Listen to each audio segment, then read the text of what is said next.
Job chapter 6.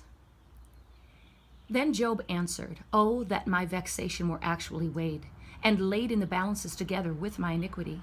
For then it would be heavier than the sand of the seas. Therefore my words have been rash.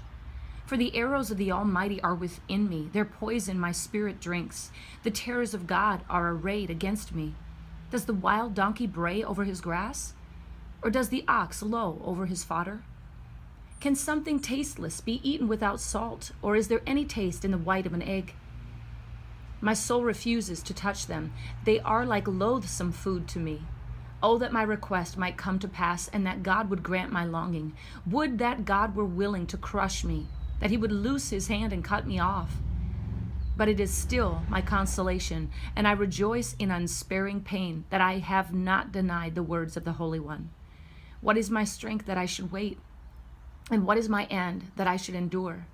Is my strength the strength of stones, or is my flesh bronze? Is it that my help is not within me, and that deliverance is driven from me? For the despairing man there should be kindness from his friend, lest he forsake the fear of the Almighty. My brothers have acted deceitfully, like a wadi, like the torrents of wadis which vanish, which are turbid because of ice, and into which the snow melts. When they become waterless, they are silent. When it is hot, they vanish from their place. The paths of their course wind along. They go up into nothing and perish. The caravans of Tema looked. The travelers of Sheba hoped for them. They were disappointed, for they had trusted. They came there and were confounded. Indeed, you have now become such. You see a terror and are afraid. Have I said, give me something? Or offer a bribe for me from your wealth?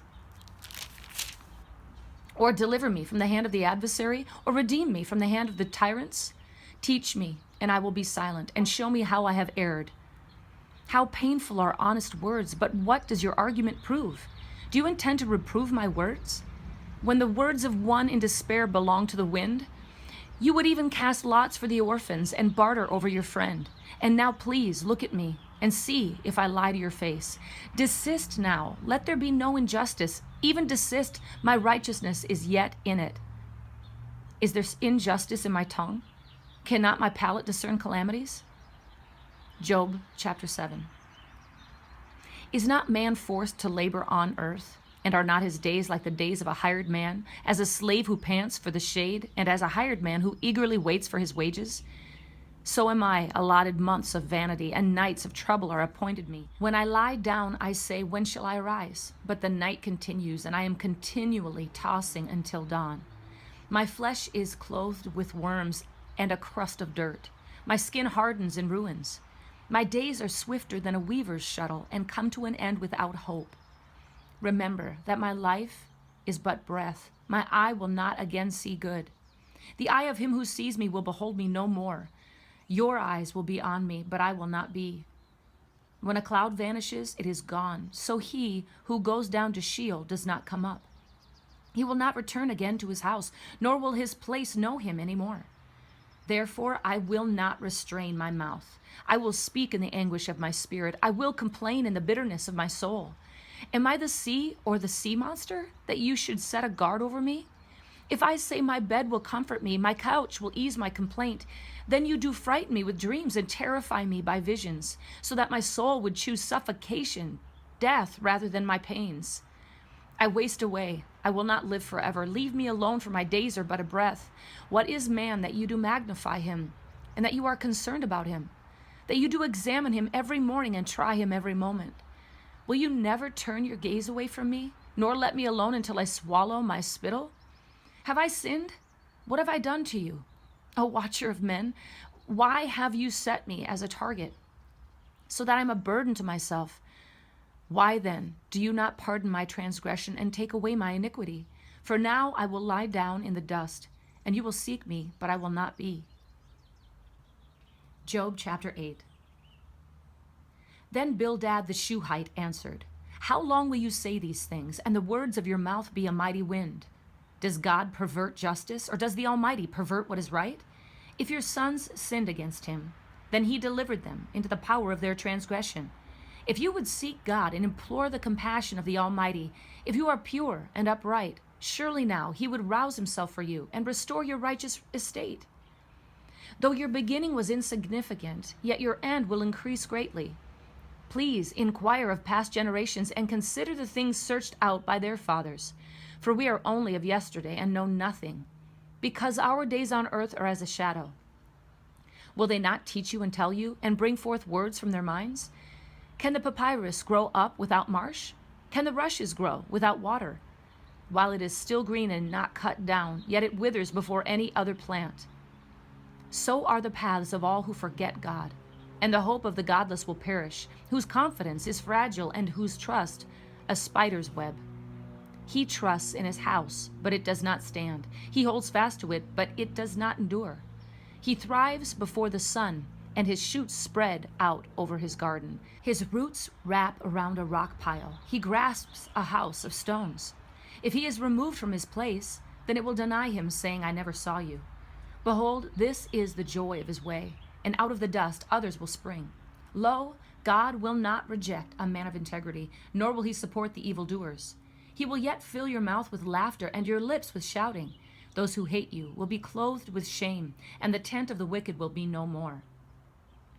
Job chapter 9. Then Job answered, In truth I know that this is so, but how can a man be right before God? If one wished to dispute with him, he could not answer him once in 1,000 times. Wise in heart and mighty in strength, who has defied him without harm? It is God who removes the mountains, they know not how, when he overturns them in his anger.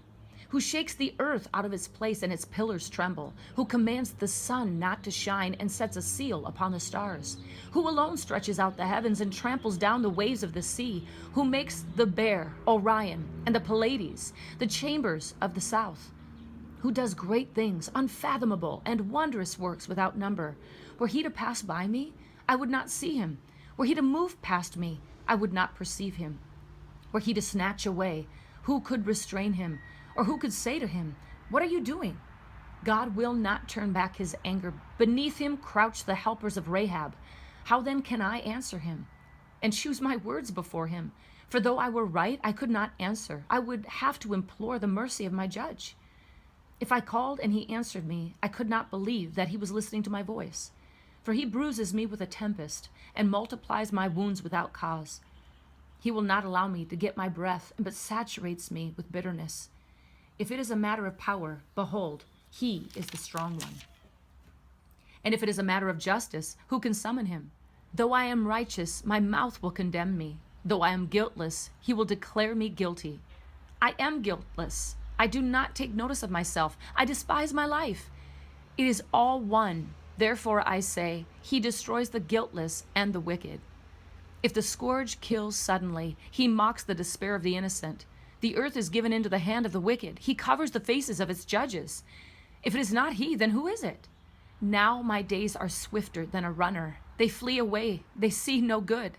They slip by like reed boats, like an eagle that swoops on its prey. Though I say, I will forget my complaint. I will leave off my sad countenance and be cheerful. I am afraid of all my pains. I know that you will not acquit me. I am accounted wicked. Why then should I toil in vain? If I should wash myself with snow and cleanse my hands with lye, yet you would plunge me into the pit, and my own clothes would abhor me. For he is not a man as I am, that I may answer him, that we may go to court together. There is no umpire between us who may lay his hand upon us both. Let him remove his rod from me, and let not dread of him terrify me. Then I would speak and not fear him. But I am not like that in myself. Job chapter 10. I loathe my own life. I will give full vent to my complaint. I will speak in the bitterness of my soul. I will say to God, do not condemn me. Let me know why you do contend with me. Is it right for you indeed to oppress, to reject the labor of your hands, and to look favorably on the schemes of the wicked? Have you eyes of flesh, or do you see as a man sees? Are your days as the days of a mortal, or your years as a man's years, that you should seek for my guilt and search after my sin? According to your knowledge, I am indeed not guilty, yet there is no deliverance from your hand. Your hands fashioned and made me altogether, and would you destroy me? Remember now that you have made me as clay, and would you turn me into dust again? Did you not pour me out like milk and curdle me like cheese, clothe me with skin and flesh, and knit me together with bones and sinews? You have granted me life and loving kindness, and your care has preserved my spirit.